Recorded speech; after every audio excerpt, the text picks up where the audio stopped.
Yo, what's up, ladies and gentlemen of YouTube? Today I wanted to talk to you about Colin McGregor and quote unquote authentic masculinity. I ran into this academic friend of mine who's a professor, a young professor, probably like 39 years old. And I wanted to get his information on some things. And we got to the point of talking about masculinity. And what he tells his students is that there is no masculinity. I mean, when you're in my classroom, you're allowed to cry. You're allowed to be afraid. You're allowed to let your true self out. And I gotta give it up to him. I mean, he's a professor, and I'm just a fucking YouTuber, right? However, what I told him is like, I don't think it serves a lot of men's purpose to tell them that there is no such thing as masculinity, even though I have done it myself.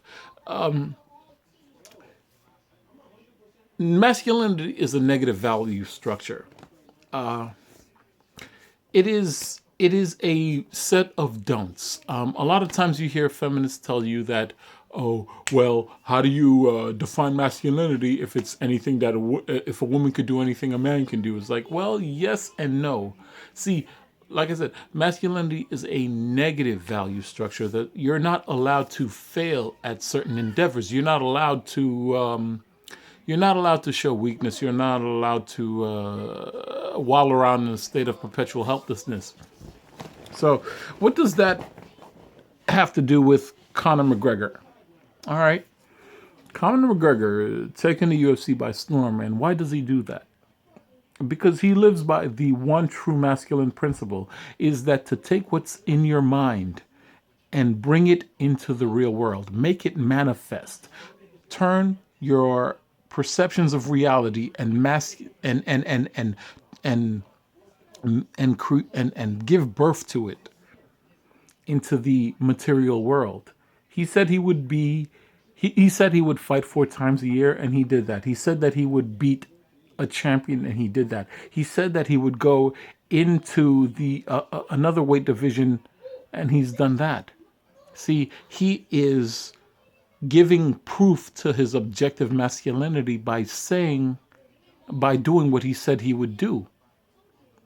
And that is something that escapes the attentions of a lot of feminists, because they don't want us to find any kind of differentiating value in our masculine identity. They don't want to attribute any kind of positive identity to our masculine being.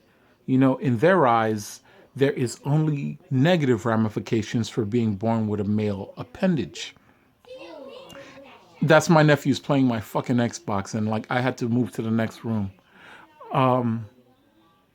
What you are tasked to do as a man is to give worth to your societal value.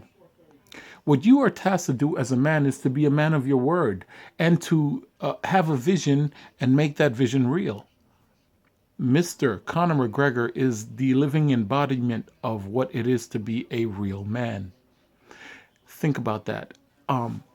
Now, I don't want anyone to think that conflict is the only differentiating principle of masculinity. No, it is not only just conflict. It's about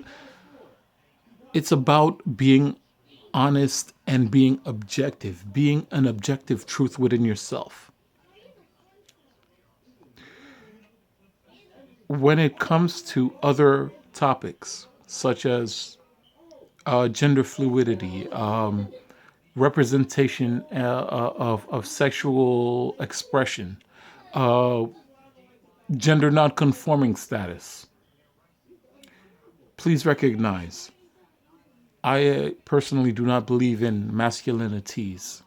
I believe that once you turn your back on a defining principle of masculinity, that means that you are.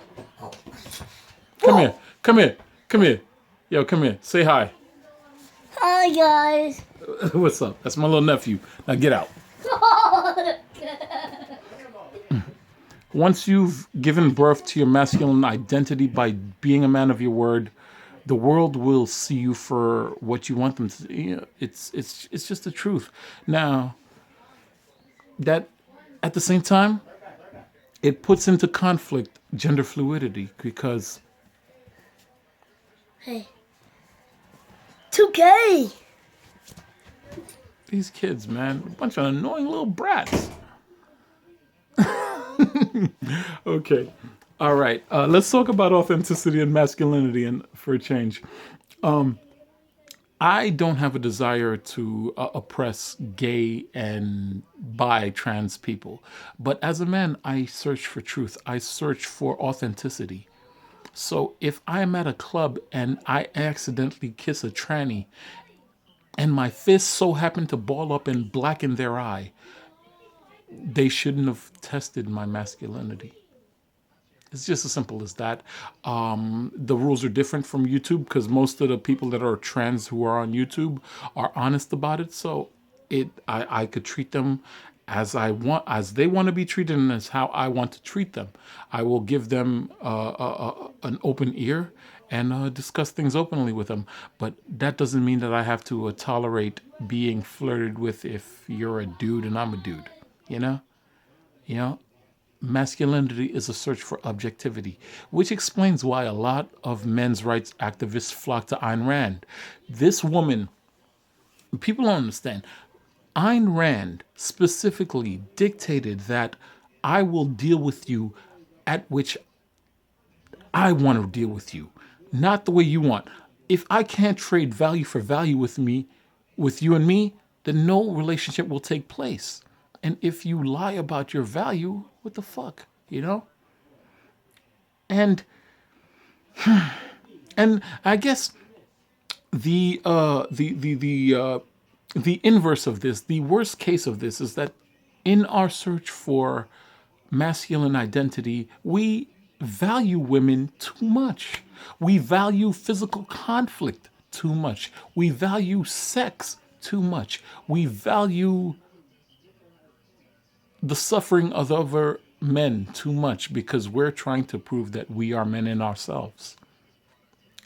And I guess that's why ultimate fighting is so popular right now. And I guess that's why football is so popular with women right now, because they too are looking for objective masculinity. Objective masculinity, not this masculinity's cross dressing fuckery.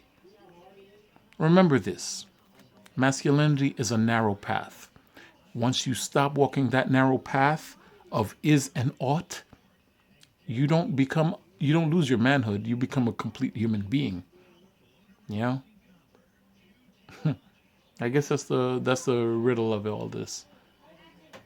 The actual truth is there is manhood and complete personhood. When you fail and you recognize that you are allowed to fail, you are a complete human being. You are a complete man. You have a right to cry. You have a right to mourn the fact that maybe a loved one was raped near you. You have a right to cry about not being able to protect and provide. You have a right to cry about falling short at being a man. You're a complete human being. But to be a real man, to be a real man TM, you got to hold steady all the values that makes you a good protector and a provider. Conor McGregor, he is a good protector and a good provider. He is an ideal man. He is he's spectacular to watch. He's a man of finesse, style, savoir-faire, and brutal honesty. It's your boy Louis Saifir, signing out.